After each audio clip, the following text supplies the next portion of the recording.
So I want to show you one of the best shakes for the liver, to clean the liver, okay? This is liver cleansing on steroids, okay? So we have three different vegetables. We have the kale, and by the way, I freeze all of these vegetables. They last forever. Stick them right in the icebox, freeze them. So we got kale.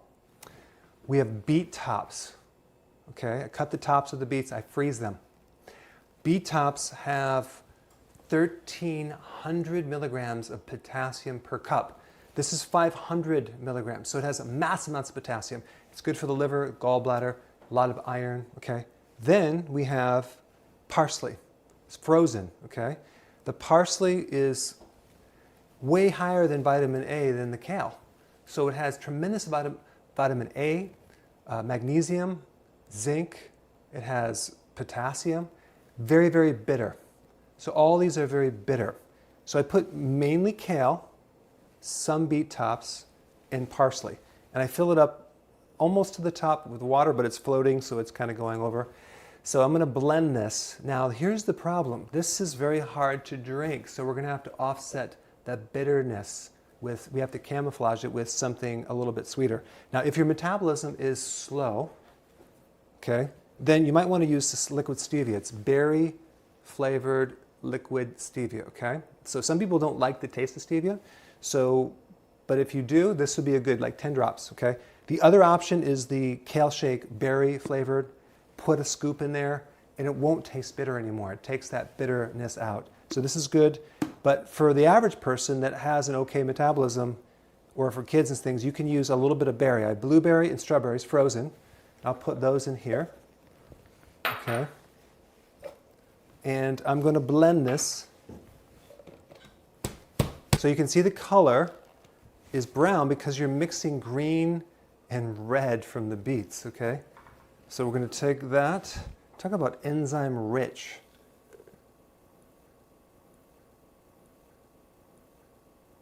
Okay, so this is what I do. I'll down one of these, and I'll do another one in the day. Don't drink this before you go to bed. You'll be up peeing. It's like a diuretic. So much potassium. I also use every day, I use the cruciferous food as well. Now this has a spectrum of organic beets, Brussels, parsley, kale. It has cabbage, radish, garlic, turmeric, sea kelp. So this has all organic vegetables too. Like regular vitamins are all synthetic chemicals. This is like a real vitamin. 3 of these a day will give you a tremendous amount of nutrition, but it has the phytonutrient effect. So I'll do 3 of these in addition to this. So it gives you a healthy glow. It gives you a lot of energy, mental clarity. You wake up and you feel bright in the morning. So definitely go ahead and start using this combination, keep in the freezer, and go ahead and subscribe to my channel and make your comments below. I'll see you in the next video.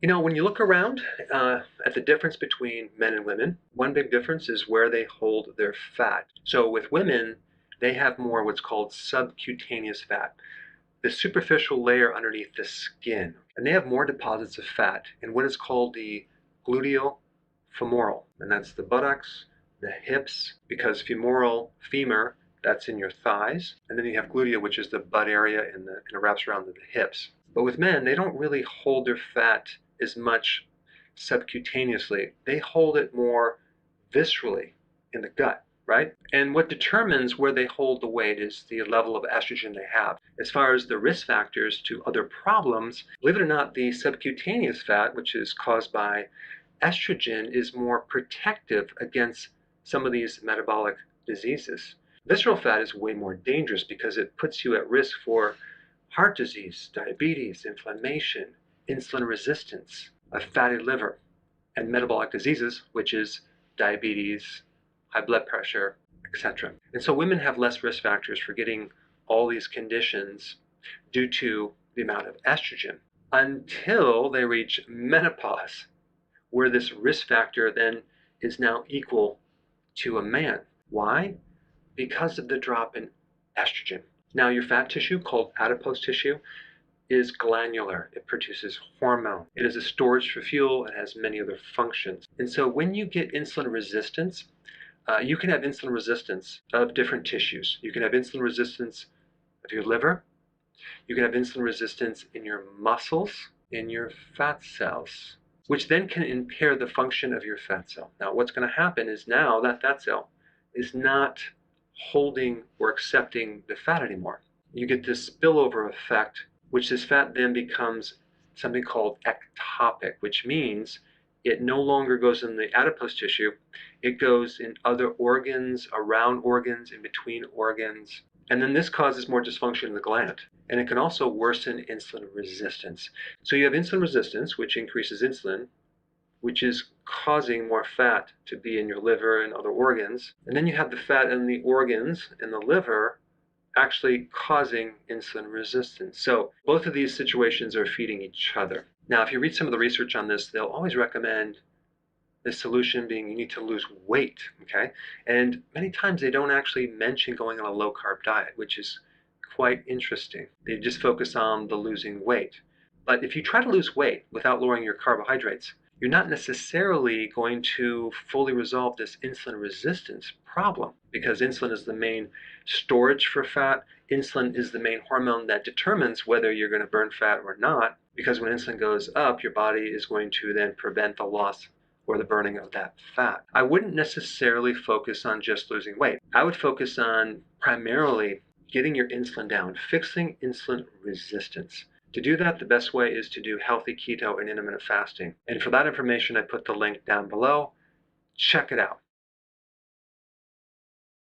Now, isn't it interesting that certain foods that look like certain body parts have properties and compounds that support that body part? Let's start with walnuts. Just so happens they look exactly like your brain. And they happen to be the only nut that is very high in ALA, which is an omega-3 fatty acid that can be converted into EPA and DHA, which are probably the most important fatty acid of your brain. In fact, without DHA, which is an omega-3 fatty acid, your brain cannot work. And no other nut has even close to the amounts of ALA than the walnut. Also, walnuts contain melatonin, which is also good for your brain as well. And then we have the kidney bean, which looks like the kidney. Now, I don't recommend kidney beans, but I find it interesting that kidney beans are high in arginine, which is an amino acid that can help detoxify ammonia from your kidneys and your liver. And the kidney is one of the organs that gets damaged from diabetes. And so kidney beans have certain things that can decrease the damage to the kidney. Then we have the tomato. If you cut a tomato in half, it looks very similar to the chambers of the heart. And tomatoes are loaded with something called lycopene, which is a phytonutrient that has been proven to decrease the risk of cardiovascular disease. What a coincidence. And lastly, we have broccoli. Now, broccoli doesn't necessarily mimic a body part, but it does look like a cancer bud. And out of all the vegetables, broccoli, being a cruciferous vegetable, is loaded with a very specific phytonutrient that targets cancer in a big way called sulforaphane. And it's especially high in broccoli sprouts. Anyway, I thought it was an interesting connection between certain foods and body parts and their health benefits.